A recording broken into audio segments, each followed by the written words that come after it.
எப்படி பாக்குறோம், சூப்பரா இருக்கு, செம மஜாவா இருக்கு. ரிலீஸ் ஆன படம் இப்பதான் செம கெத்தா இருக்கு. நான் ரோஹிணினாலே காணலாம். ஆமாடா, ரிலீஸ் ஆனப்போ திரும்பி பார்க்க செம வைப். அதோட சூப்பரா இருக்குடா, செமையா இருக்கு. கண்டிப்பா கண்டிப்பா நான் கண்டிப்பா ரெக்கார்ட் அடிச்சிருவேன். கண்டிப்பா அவரு ஸ்பான்சர்ஷிப் பண்றது அவரு ஸ்போர்ட்ஸுக்கு கான்ட்ரிபியூட் பண்ணணும் தான் நினைக்கிறாரு. அதுல என்ன தப்பு இருக்கு? சோ அதுல ஒண்ணும் இல்ல. அவர் ஆக்சுவலி என்னன்னா ஃபார்முலா ரேசிங் அப்படின்றது வந்து ஸ்போர்ட்ஸ் கேட்டகரியில இல்லாம என்டர்டெயின்மெண்ட் கேட்டகரியில இருக்கனால டாக்ஸ் அதிகமா போடுறாங்க இந்தியால. அதனால யாருமே பார்ட்டிசிபேட் பண்ண மாட்டேங்கிறாங்க. சோ அந்த என்டர்டெயின்மெண்ட்ல இருந்து ஸ்போர்ட்ஸ் கேட்டகரி கொண்டு வந்தா டாக்ஸ் கம்மியாகும். அப்ப இந்தியன்ஸ் நிறைய பேர் பார்ட்டிசிபேட் பண்ணுவாங்க. அதனால ஸ்பான்சர்ஷிப் பண்ணி அந்த காசை அவரு திருப்பி அந்த ஸ்போர்ட்ஸ்குள்ள தான் போடுறாரு, அவர் பாக்கெட்ல போடாம. சோ கண்டிப்பா அது என்ட்ரிஸ் என்னன்னா ஜீப்ல வரேன்னா பீஜமோட மஜாசேனா அதுக்கப்புறம் எல்லா தலைவரோட எல்லா சீனும் வந்தாங்க. ரொம்ப சந்தோஷம். அதுக்காக வெயிட் பண்ணிட்டு இருந்தோம் இவ்வளவு நாள். ரொம்ப சந்தோஷமா இருக்கு. நல்லா வெளியா சின்ன வயசுல இருந்து இப்போ ரொம்ப எக்ஸைட்டா இருக்கு. இப்போ போறோம், 9 மணிக்கு ஷோ போட்டிருக்கோம். ஜாலியா இருக்கு, என்ஜாய் பண்ணி எல்லா ரெக்கார்டும் பிரேக் பண்ணிருக்கோம். 100K மேல போயிட்டு இருக்கு. ரொம்ப சந்தோஷம். நிறைய பார்க்கணும். பிகாஸ் எப்பதான் வந்து ரீலீஸ்க்கு வந்து மவுஸ் ஜாஸ்தியா இருக்கு. இதுக்கு மேல ஜாஸ்தியா வரணும்னு ஆசைப்படுறேன். தலை படம் எல்லாம் வரணும். தலை நல்லா நடிக்கணும், கார் நல்லா ஓட்டணும்.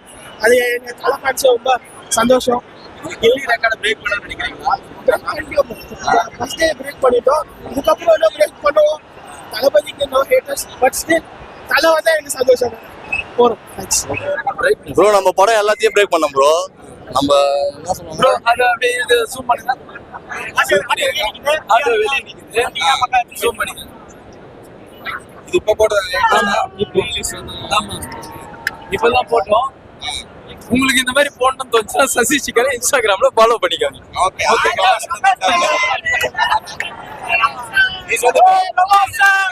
ப்ரோ தலைப்படம் மாரி வேற எந்த படமா தியேட்டர் இந்த மாதிரிலாம் வராது ப்ரோ. வந்தா தலைப்படம் மட்டும்தான் இந்த மாதிரி பிரம்மாண்டமாவும் இந்த மாதிரி ரசிகர் கூட்டத்தோடவும். கேம்பா பயில்கடா, நாங்கெல்லாம் கேம்பா பயில்கடா. நடிச்சதுக்கு நிறைய பேர் விமர்சனம் பண்ணாங்க. எப்படி பாக்குறீங்க? பாக்குற வீடியோனா பாத்துட்டு போறோம் ப்ரோ. எங்களுக்கு வந்து அது புது படம் மாதிரி போயிடும். அந்த கேம்பா விளம்பரத்துல நடிச்சது ஏதோ புது படம் ரிலீஸ் ஆன மாதிரி அதுவே 100 நாள் பாப்போம் ப்ரோ. அதுவே நான் அப்படியே செல்ல ஓட்டி பாக்குறேன். ஆடினே இருப்பேன். வந்துச்சு பட் அது வரல. அது எப்படி வந்தது? எப்படி வந்திருந்தா கொஞ்சம் நல்லா இருந்தது ப்ரோ. கொஞ்சம் எங்களுக்கு நல்லா இருந்திருக்கும். எங்க கை விட மாட்டேது அந்த தெரியல. வந்திருந்தா இன்னும் கொஞ்சம் நாங்களும் சேர்ந்து கொஞ்சம் கலகலப்பா இருந்திருப்போம். ஆனா இப்ப அது வரல. அதுதான் அவங்க பார்த்து எப்படி இருக்காங்க. படமும் ரிலீஸ் ஆகல. இல்ல ப்ரோ, அவங்க ஒரு வழியில போறாங்க, நம்ம ஒரு வழியில வரோம். அவங்களுக்கு ஒரு வாழ்த்துக்கள், எங்களுக்கு அவங்கள வாழ்த்துக்கள் சொல்லுவாங்க. அவ்வளவுதான் அவங்க சொல்லுவாங்க. ஏதோ புதுசா படத்துக்கு வர மாதிரி இருக்கும். இப்பதான் பாக்குற மாதிரி ஃபீல் ஆகுது ப்ரோ. எனக்குலாம் நான் எத்தனை வாட்டி பாத்துறேன் ப்ரோ. ஆனா இப்பதான் ஏதோ ஒரு மாதிரி புது படம் ரிலீஸ் ஆகி வந்தா அப்படி இருக்கும். அது மாதிரி எல்லாம் கொண்டாடுறாங்க. கண்டிப்பா நேற்று பாத்தீங்க எல்லாம் எல்லாமே ஹவுஸ்ஃபுல் ப்ரோ. டிக்கெட்டே கிடைக்கல. அடுத்த ஒரு 4 நாளைக்கு பாருங்க எப்படி இருக்குன்னு. கண்டிப்பா பிரேக் பண்ணிடுறேன். தள்ளி போயிடுச்சு. அது கூட வந்தா நல்லா நினைக்கிறேன். தள்ளி போனால கிளாஸுக்கு விட்டாங்க, என்ன ஆச்சுன்னு தெரியல யாருக்கும். சில பேர் ஒண்ணு சொல்றாங்க, ஆளுங்க ஒண்ணு சொல்றாங்க. நல்லதுதான், அவங்களும் கொண்டாடி போட்டோம். Okay bro.